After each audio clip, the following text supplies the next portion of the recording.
Welcome to the Peelerz podcast, where we discuss the nitty, the gritty, and the pretty side of stripping. Here with your main host, Cruella Kraken, and today I have... Hi, Odessa. Hi, Odessa. You have such a big personality on stage, so hearing you talk like that is adorable. I hope you don't mind. I'll be doing my makeup while we talk. Just gotta throw all of it down. All right, so it is your first time here on the podcast, so we are going to talk mostly about you. We do have subjects to talk about, but it's mostly going to be about Miss Odessa here. But you're not new to the industry.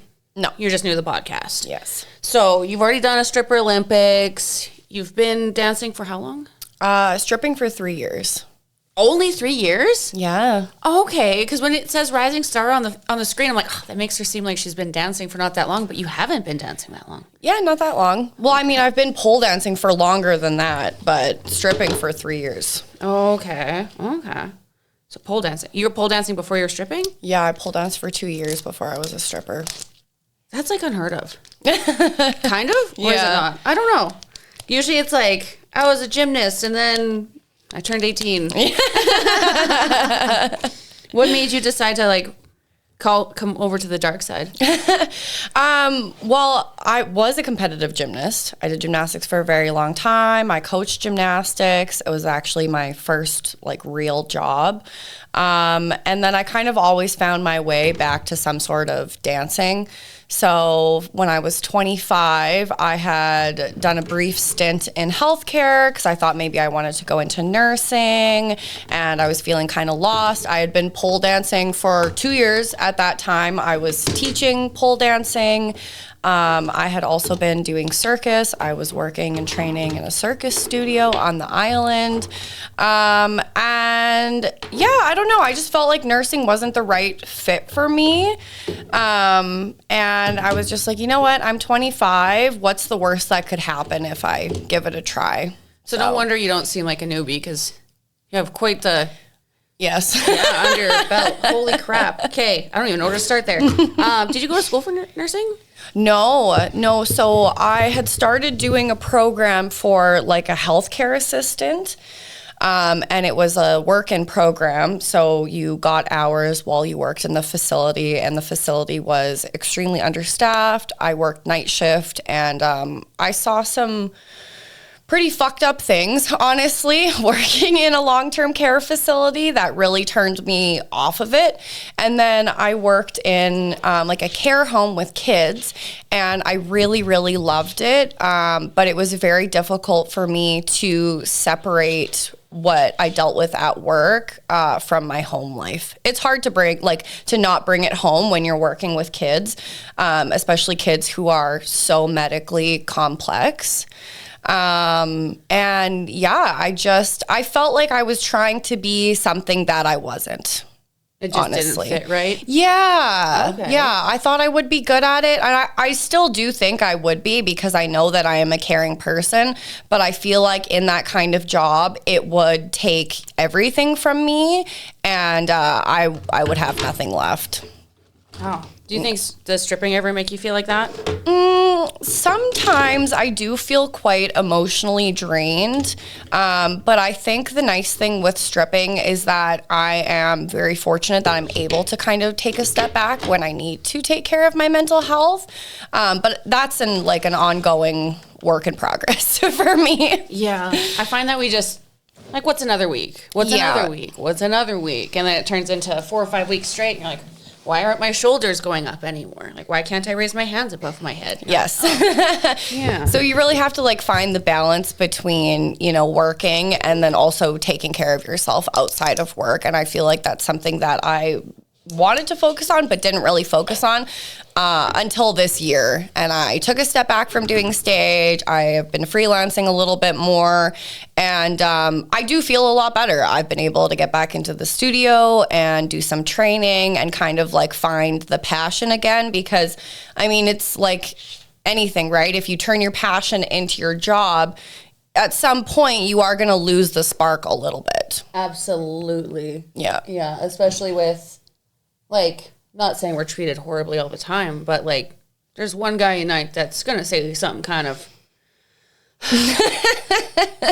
Yes. It takes a toll. And then a small night where it's your manager says one thing and then a girl says another, and then a customer says another thing, and you're like, fuck this is too hard. Yeah. Especially when you've been doing it to the point of, overworking yourself. Yeah, and it's hard to not internalize that. And I think that's something that we really need to focus on, is that a lot of the times it's not us, it's the customer. No. No, we're the problem. Yeah, you guys are perfect. It's okay, actually, speaking of customer, I might as well just get the story out of the way. We were at a buyout last night, and weirdly enough, the customers were, my customer was a guy, he said I can say his name, so I'm going to say his name, Cage. Cage has gone to, I can't remember if he said prison or jail, and I honestly don't know the difference. Anyway, he was locked up. And one of his security guards was his cousin, who he ran into at the club, who ended up buying out Odessa.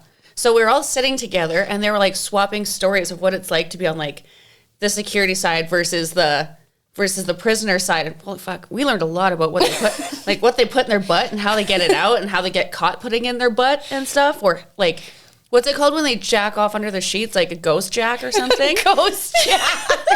No, I think I missed that part. Oh, there was so much disgusting talk. But this is not related to prison whatsoever. It's just funny how we ended up in the same buyout and how they knew each other. Mm-hmm. It was very silly.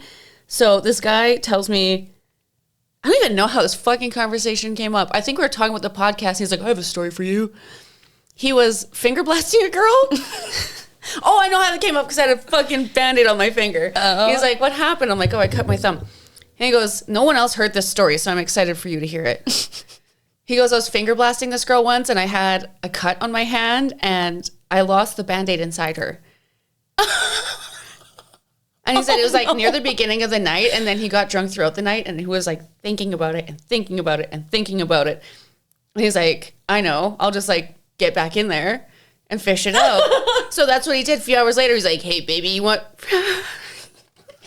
round two? And he found the Band-Aid in her. Can you imagine, like, oh my God, no. Pissing out a Band-Aid one day and being like, what the actual fuck? Why wouldn't you just say it immediately? Gage, you have questions. Luckily, he might be coming in tonight, so we're going to make a TikTok about that whole, we listen and we don't judge. We're judging a little bit, though. I feel like we're going to judge with all of the things that we say on that TikTok, though. God, that was funny. Fuck. But yeah, like last night was a prime example of like how it can really, really, weigh down on you, especially like it's like 1:30 in the morning. You're like, wow, I haven't made any money. All my friends are bought out. I might be leaving with nothing. Management probably thinks that I suck. Yeah. And really it's the customers. It's all their fault. Yeah, it's very true. It's hard too because I think people don't realize how much work we put into looking the way that we do, performing the way that we do, like all of our costumes are custom made. That's a big thing that people don't realize. It's like you can't just go to a store and buy this. I love when people think that though, especially with the Oilers costumes. Girls are like, where'd you get that? I need one. Yeah. Like, you can't just go to the store and get this. Yeah. That would be insane. Like Oilers chaps, that's like, gotta be custom made. Absolutely. Yeah. What's your favorite costume? Ooh, that's tough. I think my Stripper Olympics one is my favorite right now. The one that BBI made. Okay. It's just beautiful and I love the corset. But again, like I feel like we all go through different rotations, right? You wear two that are your favorite for a while and then you get kind of sick of them and then you switch another two back into the rotation. So it kind of depends. I do love my Velma as well. That one's really fun. I feel that one suits you so well too. Yeah. Because you actually look like her. Yeah. So and people really like that one, sexy nerd thing. Sexy nerd thing. Do you find that most of your clientele, the right word? Clientele is like into the nerdy?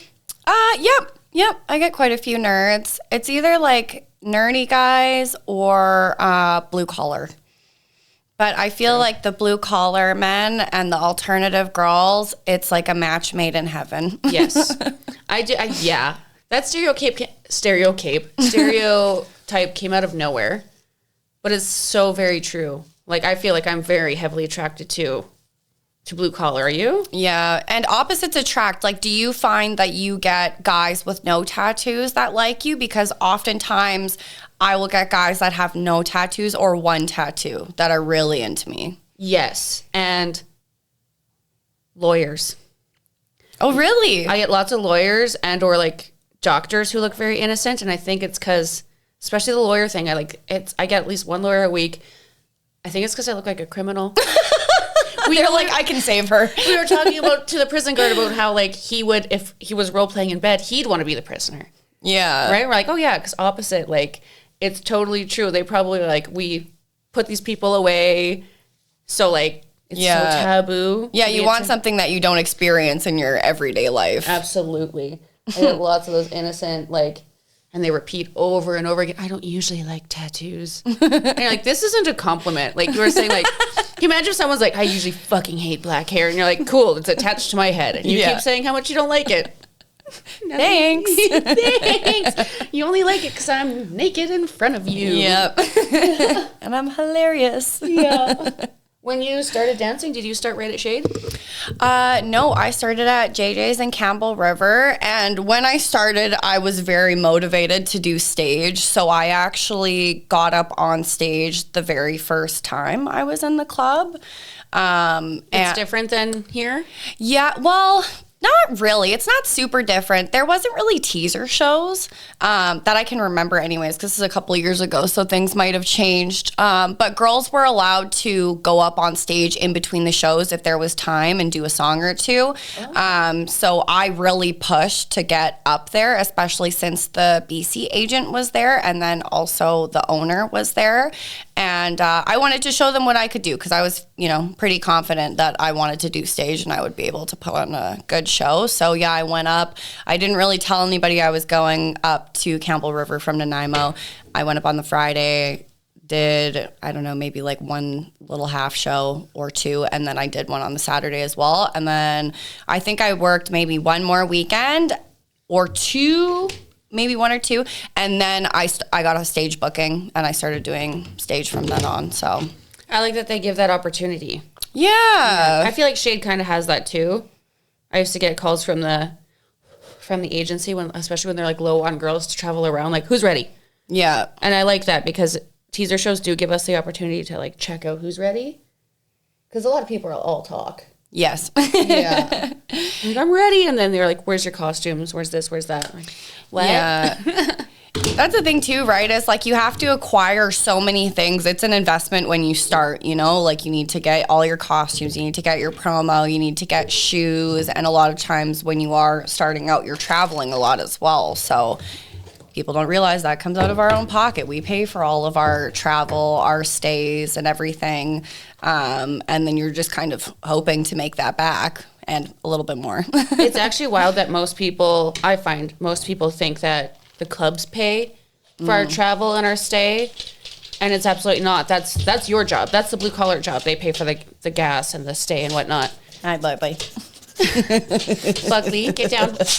I know, you're so cute. Get down. What is something that you find mind-blowing that like people just assume about stripping that you didn't think that they would think? Like, that's always mine, is that they think everything is paid for and nothing comes out of our pockets. I think what a lot of people don't realize is how many different facets of sex work there are. Mm-hmm. People think that if you're a stripper, you're also an escort and a porn star. But really, once you get into the industry, you realize there are tons of different subcategories that you could go into. And not everybody does everything. And I think a lot of strippers, specifically stage girls, we don't do that because we're just not interested in it, But from what you see in the media, I mean, a lot of times it's, it's not portrayed very well. Oh, God, no. And it makes it seem like we make so much money every night. Yeah. Like, someone who, has no money on front row will be like, wow, you must make so much money, and doesn't tip you a cent. And you're like, where? You see the $4 that the other guy gave me? What money? Yeah. What are you talking about? I'm making a bunch of money. Because they see the freaking, what was that movie with J-Lo in it? Oh, that was terrible. Oh, yeah. And like, good. Yeah. Make it portrayed that we steal wallets and we drug these people. We're like, criminals. Cool. Love that. Like, it wasn't hard enough already with the economy crashing. Yeah. We're just, a lot of us are just regular people, you know? But I mean, I do kind of understand because we are selling a fantasy, right? Yeah. So people kind of create this image in their head of what we're like because they don't know anyone in their like real lives that do this. True. So I can understand that. Do you ever get guys that they do the whole like, I know how it is. You guys are run by bikers and there's a circuit and we're like forced to be on this circuit where we do every club. Yeah. And it's like, no, that's not how it is. What? You're not on the circuit? Why? And then they think, like, I've got accused of being like in trouble with the bikers because I'm not on the circuit. I'm like, no, I'm just working in shade. Yeah. Because I want to stay in town. Like, we have rights. Yeah, no, I think the people that I get the most would be the ones who are like, well, I know everything because I dated a stripper, and I'm immediately turned off of the conversation once they say that. Yeah, like, it's safe to assume anyone listening, if you tell us that you dated a stripper, whether or not it's true, we assume that you've either been hustled to the point that you think that you are, or you dated one for a week and a half. Yeah. And she left you because you were so pompous about it. Yeah. And also, we're not all the same. Shocker. Yeah. So just because you dated one stripper doesn't mean that everyone's like that. And I think people forget that. Yeah. I love when it's so obvious, too, that, like, someone's been hustled, like, someone will come in and be like, you can't tell anyone that I'm buying you out because I'm dating insert married woman's name. Mm-hmm. And you're like, sure, babe. It's our little secret. And then you also know that you can hustle them too. Yeah. But I don't know, like, I'm really, really bad at that hustle. The, like, imaginary girlfriend, like, maybe one day we'll date hustle. Some girls are really good at it, and I can't, like, fake it. Like, I don't know what to say when they're like, would you ever imagine me as a boyfriend? I'm just like, no. Which is bad for the hustle, but I got to get better at that. Yeah, I don't know. I've been trying out some new things, and I don't know. What I do mostly is I listen to other girls, and then I'm like a little sponge, and I suck it all up, and then at some point I'll try it. But I feel like normally I'm fun time, not a long time, because that's like my most genuine, authentic self. It is very hard. I find that the stage girls have a very, very hard time with a long-term hustle because we're very authentic. We have very rarely, I find that we have the long-term customers or the like texting relationships, going out for dinner relationships and stuff where you can really, really hustle these people for a long time and get lots of time. Because I feel like we're just too authentic, too genuine, too. Yeah, we're also busy and we're fucking tired, man. This is true. Like, I'm not saying the freelancers don't have a hard job, but physically we are exhausted with what we have to do on stage alone, let alone selling the dances. But yeah, I don't know. It's interesting after, just passing my 3 years of stripping, how my hustle has evolved and also how I have evolved through the whole process, because it's really like you do go on a journey of finding yourself, finding your style of dancing, and then your style of hustle as well. I think you also find out how expensive your sanity is. Yes. Yeah, like in the beginning, I felt like I could be swayed very easily. I'd let things slide. I'd let people talk to me a certain way because I'm like, oh, you have to be making the money. You don't have to be leaving with $1,000 every night if it makes you cry. Yeah. Like if someone's treating you like shit, it doesn't matter how much money they have. End the dance, get them kicked out, or send them along with another girl who needs the money or is okay with that kind of treatment. But yeah, it's not worth it. No, absolutely not. Especially when we're so, again, physically and mentally exhausted already. It takes a toll. Yeah, I mean, you do learn boundaries. Yeah, that's something about stripping that I am grateful for, is enforcing boundaries, because it's hard to do. It's hard to, be comfortable enough to place a boundary, and then you also have to enforce it. Yeah. And a lot of customers are very pushy. And yeah, they like to just, teeter on the line and see how far they can go. And sometimes, if you give them an inch, they'll take a mile. And Yeah, you really have to stand up for yourself. Yeah. Yes. And you have to handle it, especially with the clubs we work at, with the rules and the professionalism and with how social media is nowadays and how people can rate things on Google and everything. Handling it with professionalism is so very important. Yes. And kindness, even when they suck. You know, we can't just explode on these people, which sometimes you want to. Sometimes you want to slap them right across the face. You can't. Yeah. You can't. It's so... Some of you guys are lucky because you deserve it a little bit. Yeah. Like that kid who called me a bitch last night for deleting the stuff off his phone. And he got stopped like 3 times by security. Like, what do you mean I'm the bitch? I could have slapped him, but can't if I want to keep my job. What's something about this industry that came off surprising to you? Like you didn't know or... Have to think about that. You know what? I feel like I didn't have a lot of surprise because I did a lot of research before I started stripping. I did a lot of Googling. I was on Reddit a lot because... Smart. Well, because coming from the pole dancer side and going into sex work, I wanted to be very respectful. And I know that sometimes pole fitness girls are not received very well by strippers, and I understand why. So, yeah, I did quite a bit of research. I think a lot of the stuff was about the states, though. I remember reading one post talking about how this girl was like, oh, yeah, you don't want to, like, you know, baby wipe yourself naked in the change room. And I think she must have been in a club where they probably keep their bottoms on. It was maybe a little bit more conservative because then I start stripping and girls are, you know, they're spreading all their shit. Yeah, like leg up on the mirror. They got one of these like digging in there with a baby wipe. So I think one of the pleasant surprises was the community of women, especially here. From the very, very beginning when I first came out here to work, I felt very welcomed.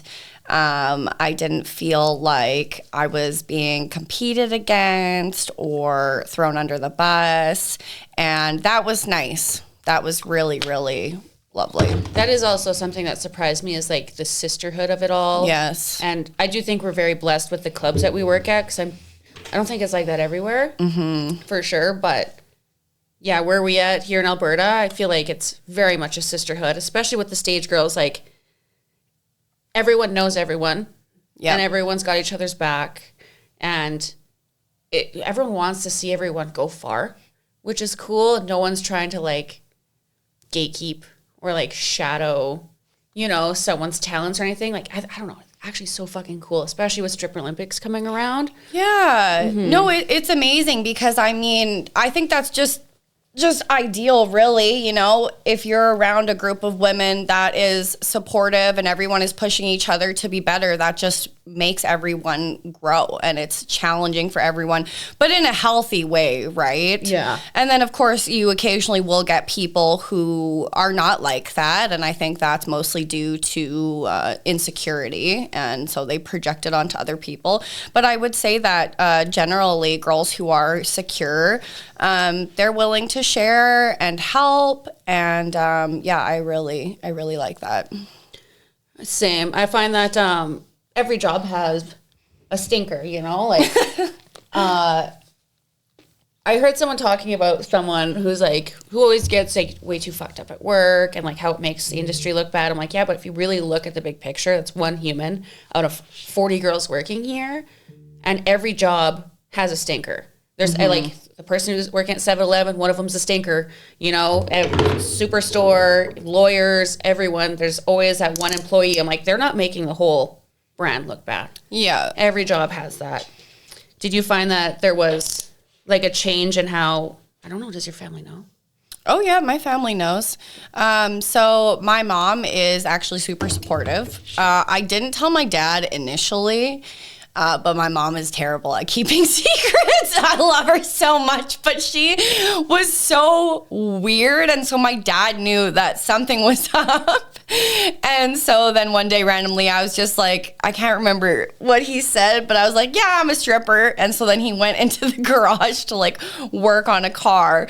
And my mom's like, you should go talk to him. You should go talk to him. And I was like, he's a big boy. If he has any questions, he can talk to me about it.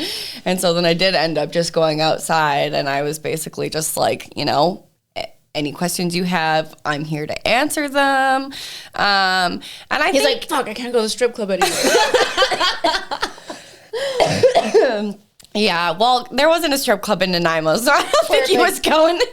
Oh, that's where you're from? Mm-hmm. God, it's beautiful there. It is. I miss it every day.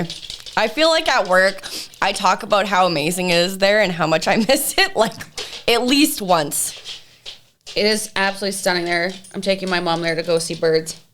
Oh, yeah. Yeah, they have a cool bird sanctuary there. They do. And they have 3 different kinds of vultures, and they have 3 albino ravens. And fostering, when you, like, pay the zoo to, like, contribute to its life. Oh, yeah. Whatever that is.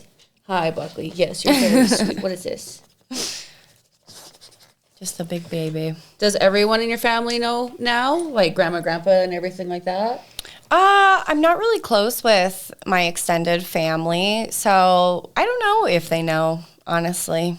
Okay. But yeah, I was very like, when I went into stripping, I was not going to hide it. I had already been pole dancing. I was very open with all my friends. And that's another thing that I am very thankful for, is the amount of support I had going into it. I had like nothing but support from everyone. That's rare. Usually there's at least one where you're like, okay, I tell new girls that, I'm like, prepare for the worst, because like they could all be against it, they could all be for it, but if they really know you and who you are, they'll trust you and your decisions. Yeah. And sometimes it doesn't work that way, especially with extended family. Yeah. No, I'm very, very thankful for that. Yeah, my sisters were super supportive. My one sister actually was a stripper as well for a little bit. Oh, cool. How many sisters do you have? I have 3 sisters. Oh, wow. And they all welcomed you with open arms after you? Yeah, my older sister, because I'm second oldest, so my older sister was a little bit hesitant because she has 2 really good friends that were dancers, and this is, years ago, and they just got a little bit lost in their addictions and, went down a little bit of a dark path. So I think the only thing for her was, concern for my well-being, which I understand completely. Yeah. But yeah, no, everybody was supportive. My pole studios were supportive, all my pole family, my circus family. When you did circus, what did you do? I started with hoop, lyra, or lyra. How do you say it? I say hoop. Hoop. Yeah, I say hoop too. Okay. Yeah, so I started with that. And I used to do rhythmic gymnastics. So a lot of the times I would just go mess around in the studio after with like an actual hula hoop or like whatever kind of random equipment I could get my hands on. I actually really enjoyed the lollipop, which if you don't know what that is, it's a stage pole with a hoop attachment. So it looks like a lollipop. I would love to have one of those one day. I miss it. It was the best. And then I started doing a little bit of silks, and I love hammock. I liked when I started switching it over from just like regular silks to hammock. I enjoyed that a lot more because I like the fluidity of it. I really enjoy the spinning. That's the one thing I don't like about silks is how much prep and everything it takes. So I also think that about hammock. Like it takes so long to perfect a beautiful silk routine that's so fluent and good. Sydney does such a fucking good job of it. Yes, and that's another thing that, again, there's just so many things that people don't realize unless you do it. I remember taking my very first silks class, and I had been doing pole for, I think, over a year at that point, and it was very humbling. It was, I remember my hands were so sore after because you're just fucking gripping onto fabric. Like, yeah, it's all upper body and core. So to make it look effortless, I mean, that's why, she looks the way she does, because it's an insane workout and it takes a crazy amount of strength to make it look that amazing. Abso-freaking-lutely. She's such a trooper, too. Like, people remember from previous episodes, she almost freaking died. And she's still up there doing the same insane fucking tricks. I'm scared to even, like, attempt those after watching that. I know. I watched her do her death drop the other day, and I was like... I don't even want to call it a death drop anymore, because... oh, yikes on bikes. So, being in the industry for 3 years, doing your research, coming in hot and heavy, I'd say... Okay, Buckley. What advice do you have for new dancers? One, I would say respect the veterans. I think that's a big one. I think a lot of girls come in and sometimes when you start in the club as a server and you come in and you kind of have a little bit of an ego and an attitude about you, and sometimes it can be hard to realize that, but you do need to respect the veterans because their input matters. And there is like just certain etiquette that it's really important to follow, right? Mm-hmm. Another thing I would say is put time into your training. Like if you're starting to strip, it's important to put time aside for pole classes. If you've never done pole, or pay a veteran or somebody that you look up to and take lessons from them. I think naturally when you start, you know, like the first couple of costumes you get and stuff, eventually you'll probably grow out of them, because that style just won't fit you anymore. I don't know. I would say like not invest with caution, but like invest your money with intent. You know, like really think about what you like and what you want. And then as you go on and as you're learning, use that and then move forward. I love that advice too. I think I've said it a few times on the podcast before. It's find your style, not like just because you jump in and everyone has pink lips, which is a very expensive brand, and sparkly shoes that are 9 inches. Like you might not like that height. You might not like the way those bikinis fit. Don't do it just because everyone else is doing it. Mm-hmm. Do what fits your body and what makes you feel comfortable, because being comfortable at work means a lot, because it's so hard to sell dances when you feel like it's too tight or it doesn't fit your body right. It's not the kind of like low waist, high waist, the heel's too high, you're tripping on yourself. Make sure that you're so comfortable with the way that you look and how your outfit is making you feel, and that you're comfortable, because like there's a lot of beautiful lingerie out there that's not comfortable. Oh, yeah. I mean, I kind of just wear the same style of things now because there's lots of things that I have and I don't like them anymore. And then also, specifically for stage, once you start dancing on stage and removing pieces of clothing, you're going to find like a style of bra that you prefer. Mm-hmm. For how it comes off, or a style of panty because you like to take them off a certain way. So like, you know, now that I'm 3 years into it, most of mine are styled the same because I like to take them off a certain way. Same with, like my tricks, or how sometimes I'll jump and my bra comes over my head. You can't do that with a normal strap. Yep. So that's very important. The investing with caution, I love that. I love that advice, because a lot of girls jump in. Yes. They want the best stuff and they want lots of it. And then sometimes stripping doesn't work for them. Yes. Also that. Mm-hmm. Yeah. So, you know, you just want to like, I would say dip your toe into it, but it is a big decision, right? I mean, even when I started stripping, I had fully decided, because I was teaching kids classes as well as adult classes, I decided to completely stop teaching kids classes because I didn't want any sort of overlap, and I completely stopped working in healthcare with children. And obviously people have kids, right? You can do both of those things separately. But for me, I 100% made the switch. So you just need to be aware and mindful of these things potentially impacting your other jobs or your regular life. Regular life, relationships. Yeah. Dating. Mm-hmm. That's such a big thing. New girls, especially, I don't want to say when you can sense the insecurity, but when you know that girls are almost doing it or wanting to do it for male attention. Mm-hmm. Well, that's the first thing I say. I'm like, it'll be so hard to fucking date. You have no idea. Yeah. People will perceive you a certain way. They're going to assume certain things. finding one that sticks around, it's hard. It's just hard to even find a man that will, one, put up with it. Finding a man out in the wild, not on a dating site, when you have the hours that you work, how they'll judge you, how they'll be into you for 3 months, and then suddenly it's like it really sets in that they're dating a stripper and they aren't okay with it. And that's something you have to accept. I don't like the attitude that girls have that, like, you have to accept me for who I am. Yeah. No, a man does not, anyone who is dating you, man, woman, if they can't put up with you being a sex worker, at least they're aware of it. Yeah. And then they have made the conscious decision to move on. But not everyone's going to accept you, and that's something you have to accept, and you can't be mad at them for it. Yeah, and you really need to, like, establish clear communication. Like, for me, I'm a very honest person. So if I was to be in a relationship as a stripper from the get-go, I'm going to be like, look, I'm going to tell you everything about my day. If you're comfortable with knowing that, I will tell you. Because I don't want to feel like, for myself, I don't want to be hiding a part of myself. I want to be able to talk about my day and feel like I have a safe space. But yeah, I mean, it just goes back to communication being super, super important, because everybody has different kinds of boundaries around sex. Yeah.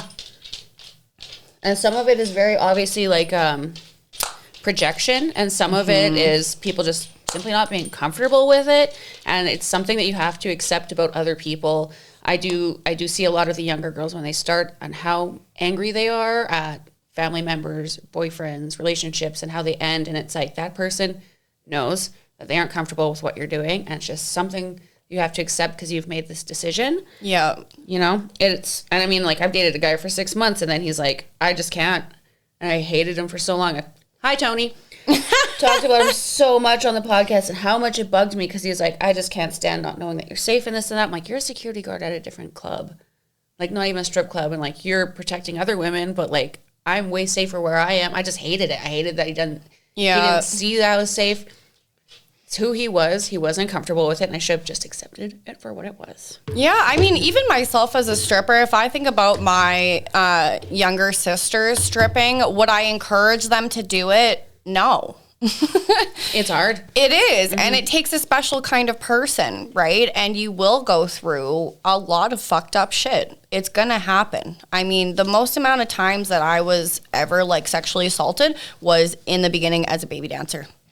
Yes, when you need to put down your boundaries. That is another great piece of advice for new dancers. Don't make yourself uncomfortable because you're scared to tell management, you're scared to tell security guards.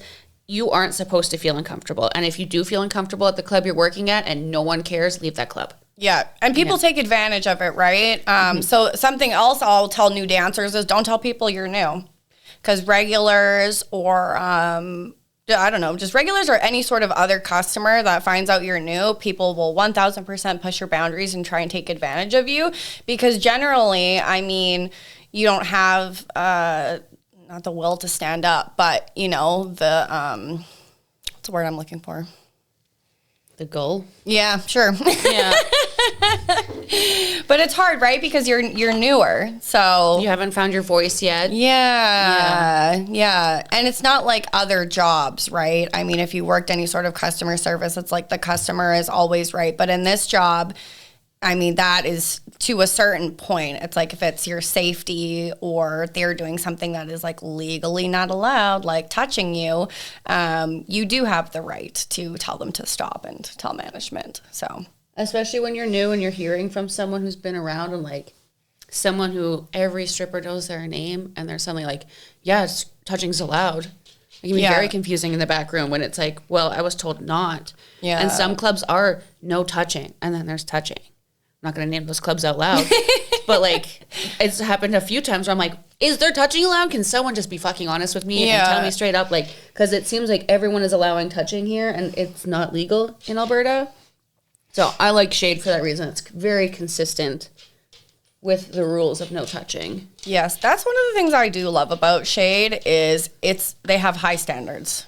Yes. We are held to very high standards, and I appreciate that because nothing really slips through the cracks.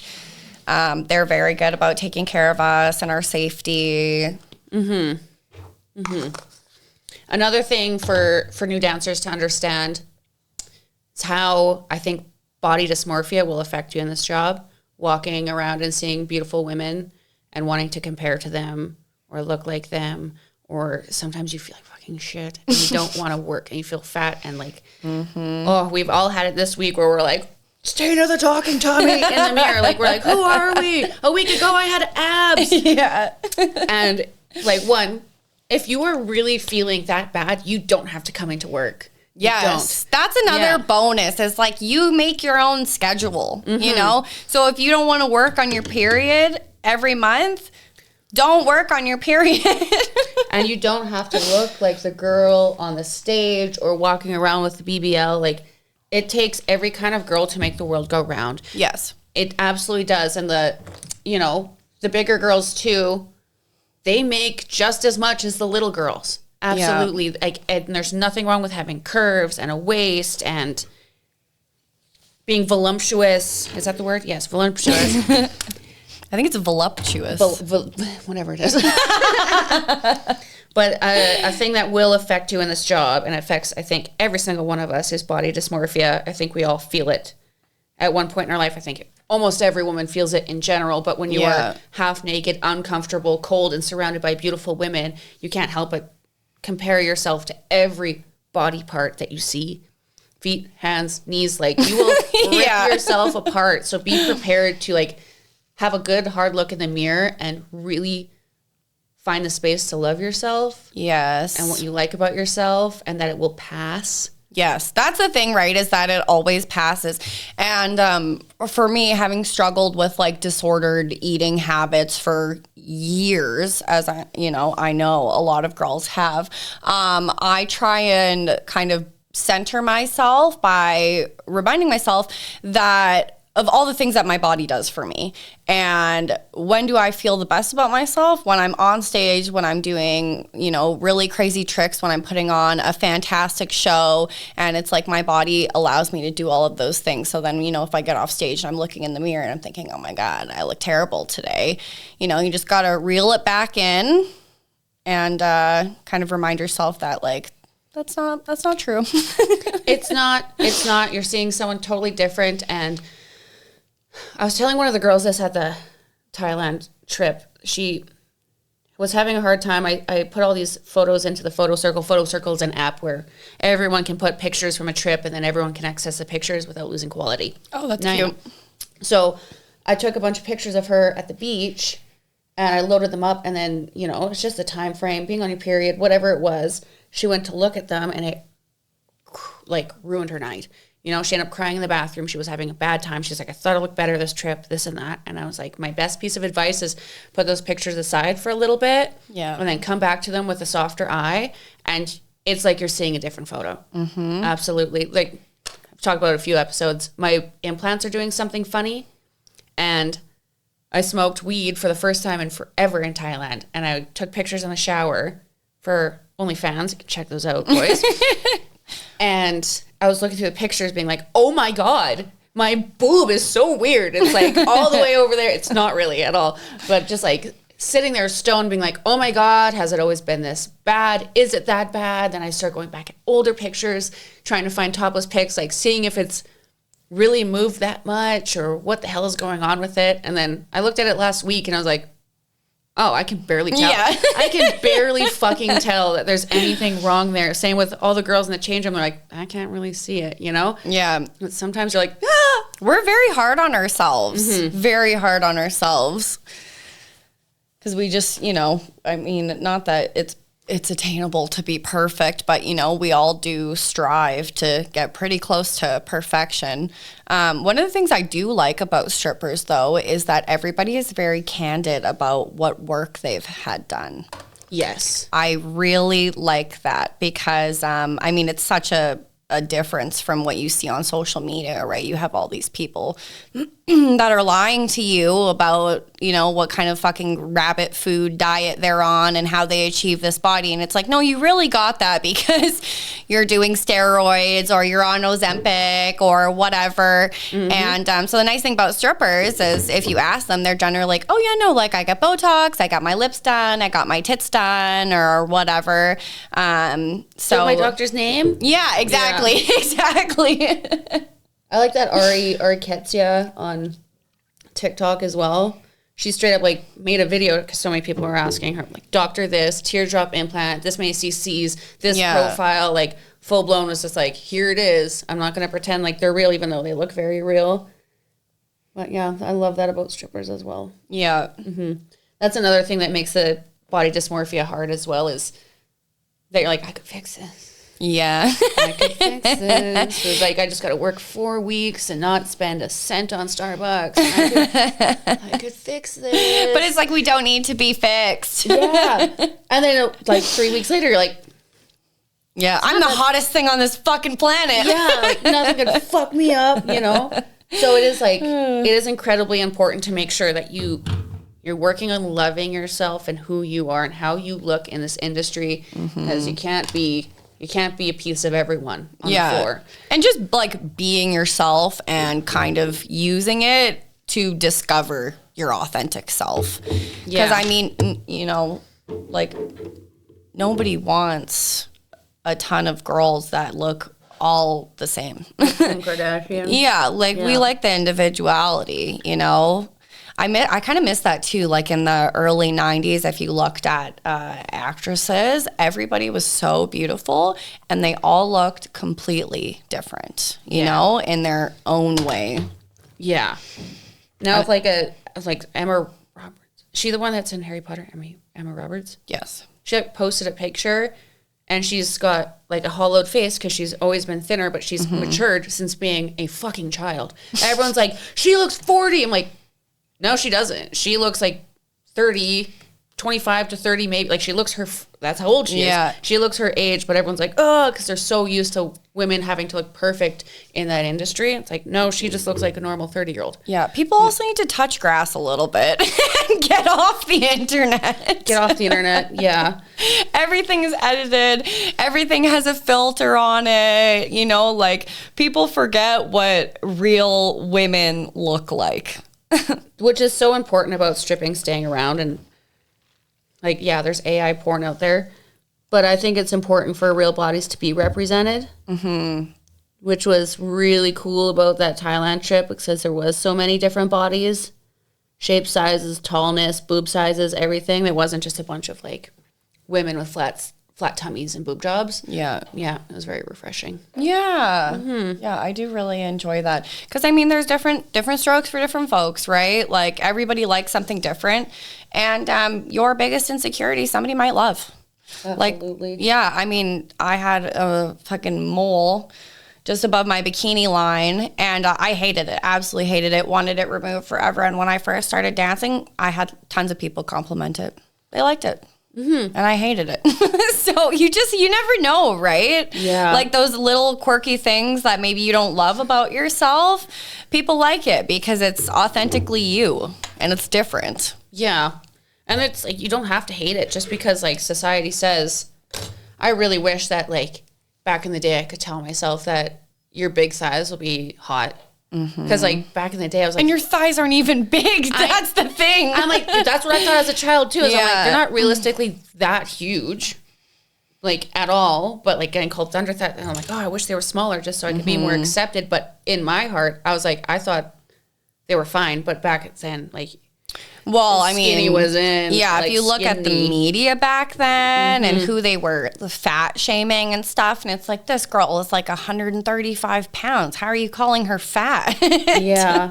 I wish I could tell my younger self that, like, it will be absolutely accepted. You're going to make money with them. Everyone will love them. You'll love them. You'll learn to love them. Yeah, and I mean, look at what you do on stage, right? You know, would you be able to do all of those things if you didn't have the legs that you have and the arms that you have and everything? Yeah, that's something we're all very self-conscious on, is like how big our arms are. But it's like, I'd rather be able to do human flag. Yeah. Yeah. Because it's fucking badass. I love when men are like, I couldn't do that. I just need you to know. I have to tell you. I couldn't do that. I'm like, I know, Chad. I can see you from across the stage. I know there's no fucking way that you can do that. There's some guys I might see that I'm like, yeah, you might be able to do human flag. But like, most guys, I'm like, could you do 5 push-ups? Yeah. Probably not. So I don't know why you think you could do my whole show. But they think that's such a compliment because they're like, a superior male. The audacity. Could not do that. So I see you in better light. Like they put you on not even like a pedestal. They're just like, you might be up to my level because there's one thing you did that I can't do. Me, a man with a penis. You're almost to my superiority. Because I can't do that one thing. Everything else, though, I could do. Yeah, but totally. that one move I couldn't do. Yeah, you know what, though, guys? I don't know why guys are like that. I wish I had a little bit more of that. Right? That, like, I don't know. But that comes with, like, the patriarchy and always being told that they're better, the better sex and whatnot. And that they're stronger their whole life. Yeah. And everything. I'm stronger than my brother now. But it's also very annoying because men are naturally strong. And when you teach them a pole trick, they can get it like that. And you're like... Yeah, they are structured a little bit differently, though. And they build muscle faster. That's another thing that's annoying. Teaching men handstands... That's annoying because like 3 classes in, they're kind of holding it. And I'm like, well, it took me 6 years. Which is also kind of cool because when they're like, I couldn't do that. I'm like, yeah, but I bet if you like applied yourself for a month, you could. You probably could. Like 10 years to do it. Yeah. Fucking Christ. Bastards. Are you excited for work tonight? Yeah, I am. I'm excited for the home game. I think it's going to be really good. I think everybody's going to be bought out all night. Everyone's going to be fun. We're going to party. We're going to have a good time. It's going to be a good vibe. Yes. Yeah. My mascara. So on that note, go Oilers. Be safe, wear a condom. Tip your dancers. Bye. Bye.